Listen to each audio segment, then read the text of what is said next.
Palo Alto just released their latest quarterly figures, a good quarter, beats across the board, even guidance mostly beats as well. So at the time of making this video, the stock is up between 4 to 5% or so.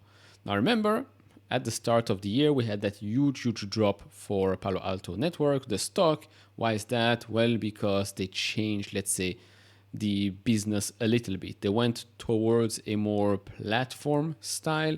And of course, that led to short-term headwinds. So you've got that huge decrease at the start of the year. Actually, the stock was down 11% year to date back at the end of February. Since then, the stock has gone up, the business has actually improved and did much better than what the market was expecting. Now, this is a company that has a market cap of $111 billion, has a forward PE of 58.4 times. So definitely not the cheapest out there. Even if you look at what the analysts are expecting, year-over-year growth, sales, and EPS, it is quite okay, quite respectable, but yes, you're paying a premium here for such a player in the cybersecurity space. Continuing on that premium aspect here, price to earnings, EV to EBITDA, price to sales, price to free cash flow compared to its 5-year mean, it's now all well above the 5-year mean. So just remember all of that when we're going to look at the good numbers for the quarter. It's also important to note that this company still dilutes shareholders around 3.5% year over year, but free cash flow per share has increased quite a lot in the last 10 years, and they have I think $1 billion share buyback program. So the more profitable this company becomes, the more free cash flow goes up, the more they will eventually be buying back shares, and then of course shares outstanding should be coming down in the future. That's not happening just yet, but will probably happen in the future. Now, before continuing, if you enjoy this type of videos, leave it a thumbs up, subscribe if you have not, we really appreciate that. Want to support me even further, do check out the link down in the description and in the pinned comment with the top 10 best stocks to buy now, or go to fool.com/couchinvestor. Thank you very much. Now, for those that don't know, this is the magic of buybacks. So you've got 50% shares bought back. That means that's a 2x return without a change in earnings or PE multiple. The magic really starts after 80%. So you buy back 80%, that's a 5x. 90%, that's a 10x. So robust earnings growth and multiple expansion deliver huge home runs. This is the magic of buybacks. This is, by the way, Monish Pabrai. So let's start with 2 comments here. One, we finished off the year with strong execution on our platformization strategy in Q4. As we look forward to fiscal year 2025 and beyond, we are focused on scaling our next generation security business through continued innovation and execution. Next generation security, by the way, you're going to see NGS in the presentation. That's basically this. Our top line strength showed through in our remaining performance obligation, or RPO, and NGS ARR. At the same time, we successfully balanced profitable growth as our non-GAAP operating margins increased by more than 300 basis points for the year with strong cash generation, marking one of the best years for Palo Alto Networks. So for the quarter, total billings grew 11% year over year, $3.5 billion. That's above their own guidance. Total revenue came in at $2.19 billion, up 12% year over year, also above their own guidance. As for product revenue, that's down 5% year over year. RPO, as they said, up 20% year over year to now $12.7 billion. Next gen security ARR, $4.22 billion. That's up 43% year over year. Margins got hit on a non-GAAP basis a little bit, 50 basis points reduction year over year. Overall, EPS non-GAAP came in at $1.51. That's above their own guidance of between $1.40 and $1.42. Adjusted free cash flow non-GAAP $485 million. Now, as for key platformization deals from Q4, they've got 3 platform customers, high 8-figure deal with a global energy company platformized on network security, cloud security, and security operation. 2 platform customers, 8-figure deal with a semiconductor company beating out competitors' firewalls and platformizing in NetSec and security operations.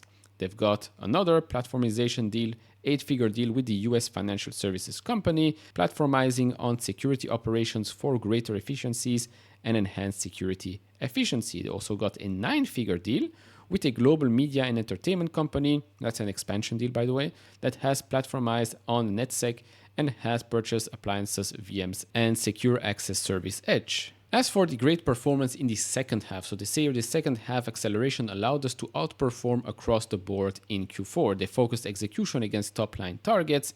So next gen security ARR $4.22 billion, RPO $12.7 billion, total revenue $2.19 billion. Balanced with a strong profitability and cash generation, as we've seen before. So here operating margin non-GAAP 27.3%, that's up 320 basis points year over year. For the fiscal year 2024 adjusted free cash flow margin, non-GAAP as well here, 38.9%, that's also up 10 basis points year over year. Now continuing here on the platformization thing, so at least one platform, we've got here over 90 new platformizations in Q4, that's up from around 65 in Q3. Those of at least two platforms, could be more, that's over 1,000 right now. Now, it is important to note that platformizations is defined as the following: active ELA contract or over 1 million secure access service edge ARR for network security. Total platformization defined as a count of all platformizations across customers, with a customer platformized on all three platforms counting as 3 platformization, a customer platformized on 2 platforms counting as 2, and a customer platformized on 1 platform counting as 1. So it's a bit like the Disney thing, right? When you're subscribed to Disney Plus, Hulu, and whatever, ESPN, you're one customer, but they count it as 3 subscriptions. They also tell us that the average ARR per platformized customer is up over 10% since Q1 2024 to over $2 million. Executive briefing center meetings in the second half of 2024 after Q3 launch of platformization is up 70% year over year. They say they'll reach 2,500, 3,500 platformizations to reach their $15 billion NGS ARR target in fiscal year 30. Now, as for the AI side of things, yes, of course, we have to talk about AI, right? So they say for the full year, fiscal year 2024, Cortex crossed $900 million in ARR with strength driven by SIAM. Customers are making significant SIAM investments to transform their SOC. That's around $500 million in that bookings. That's over 4x active customers, and that's over 30 customers with over $1 million in ARR.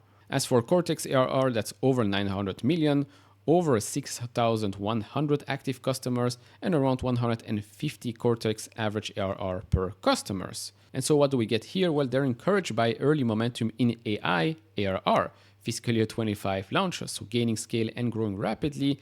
AI ARR over $200 million, that's growing 4x year over year. Now they say here the AI ARR is basically annual recurring revenue from Cortex SIAM, AI Ops subscriptions, and ADEM products. So overall, again, Consensus Guru here giving us the goods. Overall, beats across the board, 2 small misses. One small miss in product revenue, that's a miss of 2.3%, and RPO missed by 0.4%, but that's not by much. Now, it's true that for Q1 outlook, they expect revenue to come at $2.11 billion. That's a beat, but just a beat of 0.5%. EPS is a beat of 3.5%. As for the fiscal year 2025, they beat revenues by just 0.2%, operating margin by 15 basis points, and EPS by just 0.6%. So it's not big beats, but okay, I mean, we'll take it. It's still early days for their transformation, and they increased the share buyback program, so I guess that makes up for these slight beats here. And so looking at the graph right now, by the way, when you're watching this video, the stock can be up 4%, can also be down 1%. It's been quite volatile after hours, but overall it's important to just follow the business. Again, it's not a cheap stock to own. It's a good business to own, but not a cheap stock. Guidance, although like we've seen, small beat, the stock might give back some of the gains. But overall, all-time highs sits at $380. That was in early February. Will we get there this year? I don't know. But as long as the business continues to execute, as long as the business continues to grow, take some market share, becomes more profitable, can buy back more shares, maybe for cheaper, right? That's always better. That's the most important. What's interesting here is that with Palo Alto, this is on the weekly by the way, most of the time when we went to or just under the 200-day moving average, we did see a rebound. We did see that on, of course, the Black Monday, August 5th. We saw this in April. We saw this also in February, here in August 2023, May 2023. Then beforehand, we did dip under it for quite a while. That was back in December 2022, early January 2023. But right now, what do we have? We have the 200-day moving average at $298, the 50-day one at $322, and the 20-day one at $327. So overall, to conclude, if you want exposure to the cybersecurity space, Palo Alto, I don't think you can go wrong with that. Of course, we still have CrowdStrike. Their earnings will be quite interesting because we want to hear some comments on that outage that happened, well, a month or so ago, a couple of weeks ago. That will be interesting. I'll maybe do a preview video first with everything you need to know. And then, of course, we'll cover that company as well. But all in all, Palo Alto, great company to own. Not a cheap stock, but hey, if you want to own great companies, sometimes you have to pay a premium. So that's about it for me in this video. Do share your thoughts down in the comment section below. Like, subscribe, do all of that. And I'll see you all in the next one. Bye-bye.